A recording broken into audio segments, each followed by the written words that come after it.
Me and my friends were driving home from a show we all went to. This was about 7 years ago. In the Cerritos area, there's an elementary school. We drove by there, all of us joking and laughing or whatever 16 years old do, and one of my friends looked over at the playground in the school, screamed, and refused to talk to anyone for a few hours. We all asked her what was wrong, what she saw, what happened, but nothing would make her tell us. We all thought she saw someone on the playground or a dead body or something.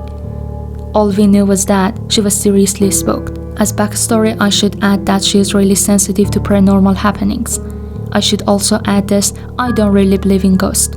She would have doors fly open at her old house, clothes hangers fly off the rail, cups fall over and then right themselves multiple times. She eventually told her boyfriend what she had seen. She said that she had briefly seen a bunch of blood-covered people walking around the playground aimlessly. I immediately started blaming exhaustion, as it was around 2 a.m. when we drove by. We looked it up later, and it turns out that a plane had crashed into the school, and lots of people have died there. Kids spoke music. I couldn't believe that. I was about 14, and creepy stuff had been happening in my room. Started with my TV turning off, and not at random times of the night. When I would wake up, there would be dirty handprints around the edge of my ceiling, like something was pawing to get out. Then the shadows just moving back. Then the real stuff hit the fan. One night tapping on the walls and scratching in the ceiling scared the shit out of me, but he still said nothing to my dad. Then it happened and I couldn't tell anyone. I was just sitting there watching TV in my room, and in the creepiest voice I've ever had. "How are you today?" Like an old lady. Packed my things up and ran the fastest I ever ran down my stairs in my life. My brother was downstairs, doing whatever when I basically fell down the stairs, physically shaking with him, asking what happened and why I was so freaked out.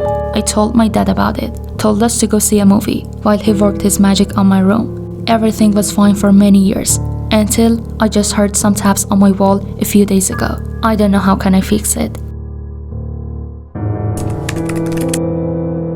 A few years ago, I went to a Christmas party. The night my housemates went home earlier, while I decided to stay and get in the Christmas spirit with a few other friends. I ended up getting pretty hammered and got home around 2 a.m.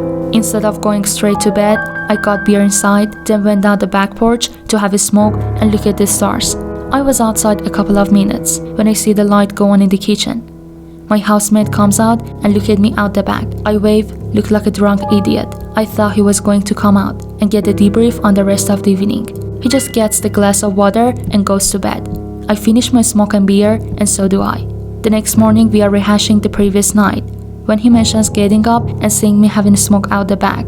"Who came back from the party with you last night?" "No one, bro. I was out there alone." He said, "No, man. There was someone out there with you, behind you on the porch, when you were looking inside waving. I didn't come out because I thought it was some random friend from the Christmas party. Couldn't be bothered making introductions." He stands by this version of events. Must have been standing close behind me the whole time. I saw no one and heard nothing. Make me horrified when I think about it. After I was born, my dad's best friend, Jim, have died. They were really close, and one of the last things he wanted was to hold me before he passed. His wish was filled, and after a short time, he was gone. Fast forward 7 years. I'm now 7 years old with a 5 years old brother and recently born sister. One day the phone rings, and with my mom out and my dad in the washroom, I thought it was going to be ignored as we kids were still too young to answer the phone. But my brother broke the rule and answered. "Hello?" At this point, my dad is out of the washroom and is asking my brother to hand him the phone. Before my dad could ask a second time, my brother hangs up, looks at him and says, "Jim says hi, and he misses you," then goes back to playing. The look of shock my dad had is what I remember the most about it. I cannot believe this.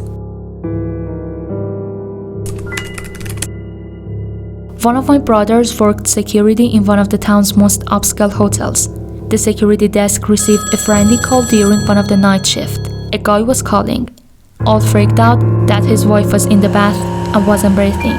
My brother and security guard rushed upstairs. Sure enough, they found a woman in the tub, and she was unresponsive. Got her out of the tub and attempted CPR. During resuscitation, the NYPD arrived. They told my brother to stop CPR, The husband was questioned extensively. He and his wife had a fight earlier. He went out on his own, and when he came back, his wife was in the bath, but later became concerned when his wife didn't come to bed. Among all those present, the general consensus was that the husband had something to do with it. The room was again made available to guests. A woman who frequently stayed at the hotel made a reservation for a week and was assigned to that room. She was the first person to stay in this room since the incident. She came to the front desk very upset and with all of her luggage in tow. She said that she was canceling the rest of her reservation and she would never be staying in this hotel.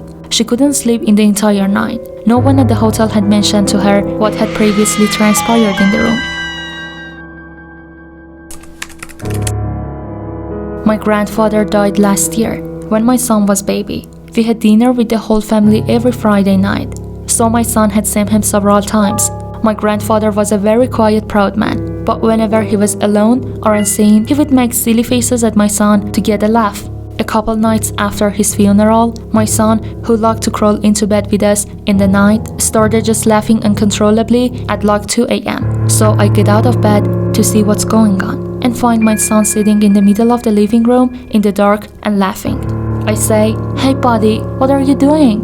He says, "Papa funny." I got nervous for some reason and bring him to our room for the rest of the night. And as I'm holding him away, he says, "Bye, Papa," and a kiss had absolutely nothing I can say. I don't know how can I control this situation.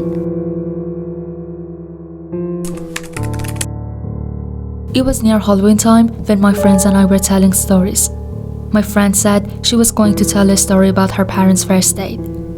She said she didn't like the story since it was actually true. To cut to the chase, the parents had spent the night. If it were first date and around the time that they would have said goodnight. The male in the situation, my friend's dad, suggested that they go for a midnight hike up Provo Canyon, since he had done a fair amount of rock climbing in the area. So the two drove up the mouth of the canyon, go out of their cars, and started hiking under just the light of the stars, since it was a new moon.